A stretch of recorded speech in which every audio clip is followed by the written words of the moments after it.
Hey folks, this is the second video in a series that aspires to teach Google Apps Script's Calendar app to beginners. In the first lesson, we learned how to create a calendar event. We're going to resume by navigating to the Files menu, where we'll add a new script file. You can call this file whatever you want. I'm going to call mine b_all_day_event. I'm going to hit enter. That's the focus of today's lesson. We are going to learn how to create an all-day event. I'm going to begin by clearing out the boilerplate code, and I will be creating a function called all_D day. I'm going to open up a set of parentheses. I will not be using this function anywhere else in my project, so I don't have to pass any arguments. Therefore, I'm going to be leaving it blank. I'll hit the right arrow on my keyboard and hit space. I'm going to add a set of curly brackets. I'm going to hit enter twice. I'm going to add 2 slashes for a comment. I'm going to hit space, and then I'm going to say access the calendar app. I'm going to hit enter and tab. I'm going to declare a variable. You can use any name you want to. I'm going to be using the word event.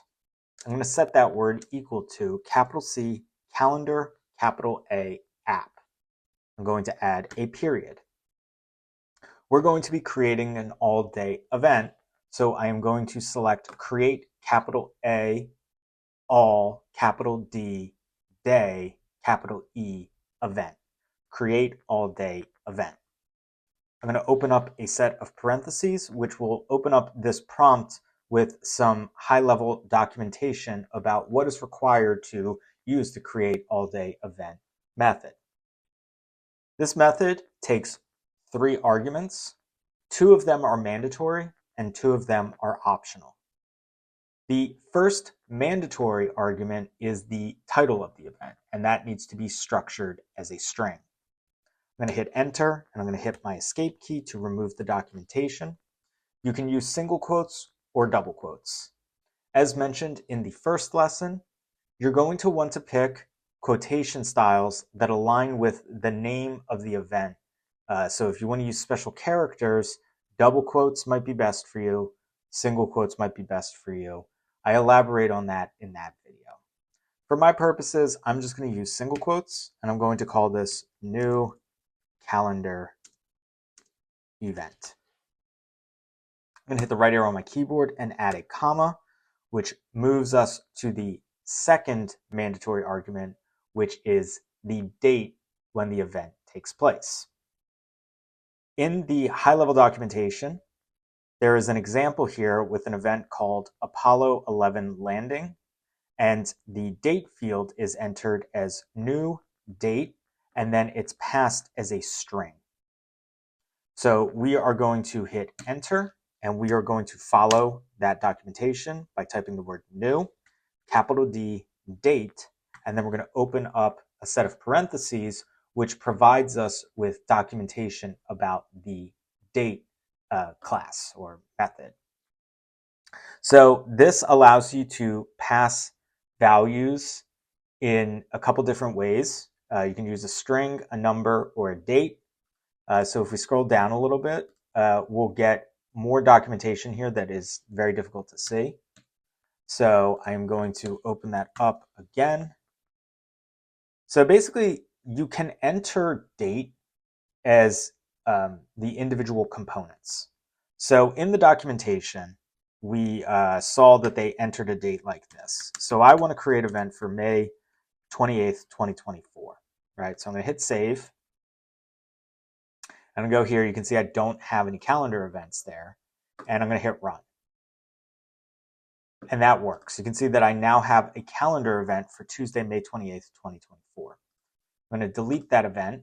I'm going to go back to my date method here. So this is one way to do it, where you can add single quotes and then literally just type out the date. So the other option that's available to you is to pass in the individual components. So my year is 2024, so I enter that as an integer, which means I don't have any quotation marks around it. I add a comma and hit space. The next argument is the month index. That also needs to be entered as a number or an integer. Now, the important thing about month index is that it has a 0 index, which means that the first value is 0. So in the case of months, January is represented by a 0. February is represented by a 1. March is represented by a 2. April is represented by a 3, and May is represented by a 4. So month index has a 0 index, which is different than an index that starts at 1. So because I want to use May, I'm going to enter in a 4. Even though it is the 5th month on the calendar, in an index that starts at 0, it is 4. I'm going to add a comma, and then the date number. So I want to do May 28th, so I'm just going to enter in 28. So this is going to do the same thing, and I'm going to change this from being new calendar event to be new calendar event numbers, and I'm going to hit save and run. And now you can see that we have this new calendar event called new calendar event, all caps numbers, exclamation point, but it's still showing up for Tuesday, May 28th, 2024. So it really doesn't matter what you use. The reason that I wanted to show you this was because if you're feeding this in from a larger program where you have like a spreadsheet or a Google form or an email or something, you might need different ways of creating calendar events, and it's always good to know that you have a couple options at your disposal. So I'm going to change this event name back to new calendar event. I prefer to use the string option because it's just easier to read. And then I am going to realign my code so that I am on line 3. Cool. So we're going to go to line 6, which is after the start date. And we're going to add a comma, and we're going to hit enter. This is the first optional argument. So this allows you to have a multi-day, all-day event. So you can see in the documentation down here that this creates an all-day event for the Woodstock Festival, August 15th to the 17th. And you can see that the event name is Woodstock Festival. The start date is August 15th, 1969, and the end date is August 18th, 1969. That's because they want it to go all the way through the end of the 17th, so it will end on the 18th.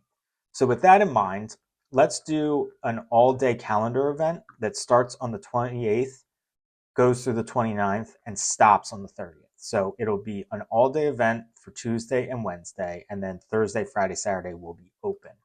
So in following with the documentation, we're going to pass the word new, capital D, date, and then we are going to use single quotes, May space 30, comma, 2024. And the reason that we're doing that is because we want this to go from May 28th to the 29th, and we want it to stop on the 30th. So I'm going to hit save and run. I'm going to refresh my calendar. Oh, it did it before I even refreshed it. And now you can see that we have this new calendar event across 2 days that spans the 28th and the 29th, and then the 30th, 31st, and the 1st are free. Wonderful. Going to delete that. The second and final optional argument is the options array, or the options object, my apologies. So basically this is, these are advanced parameters that require object notation. So they're going to be structured within curly brackets. Additionally, they are not going to have any documentation recommendations. So for example, I'm going to add curly brackets and I'm going to hit enter, and you can see that nothing is being recommended there. So you can see though that in the documentation here we have location as an option and we have send invites as an option. So if you want to learn more about all of the options that are available to you, you're going to have to consult the developer documentation.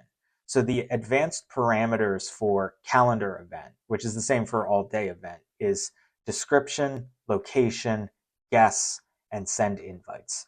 So you have the ability to add a description for the event, a location for the event, a guest list that is comma separated, and then a Boolean option of whether you send invites, where the send invitations is defaulted to false. So if you don't enter anything, it will not send invites. So let's do a little bit of experimentation here. So the first thing that we're going to do is add a location. So you can see I typed out the word location and no recommendations came up for how to use this. So, I'll type location, you add a colon, hit space, add single quotes or double quotes, it doesn't matter, and then you pass a string. So my event is going to be located in Philadelphia. I'm going to hit the right arrow on my keyboard. I'm going to add a comma. I'm going to hit enter. The next thing that I'm going to enter is the description. And again, you're not getting any recommendations for this, so you're going to have to do it without guidance from AppScript.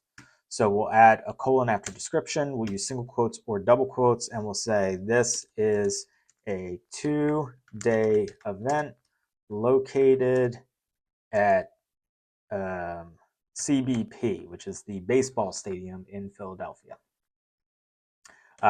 We're going to hit the right arrow on our keyboard, add a comma, hit enter. We also have the ability to add guess. So we'll use the word guess with a colon, space, and we pass that through a string. So single quotes or double quotes, and all of the guests need to be comma separated within the same string. So I'm going to send invites to mattbrigidi.dev plus alias at gmail.com, and then I'm going to add a comma there and use mattbrigidi.dev plus 1 at gmail.com. Cool. So I am going to now hit run and wait for my calendar to create that 2-day event. And now you can see we have this new calendar event from May 28th to May 29th, 2024. It's located in Philadelphia. There are 2 guests. Let's see if we can pull up their emails, mattbrigidi.dev plus 1 and mattbrigidi.dev plus alias. And then we have this is a 2-day event located at Citizens Bank Park, the baseball stadium in Philadelphia.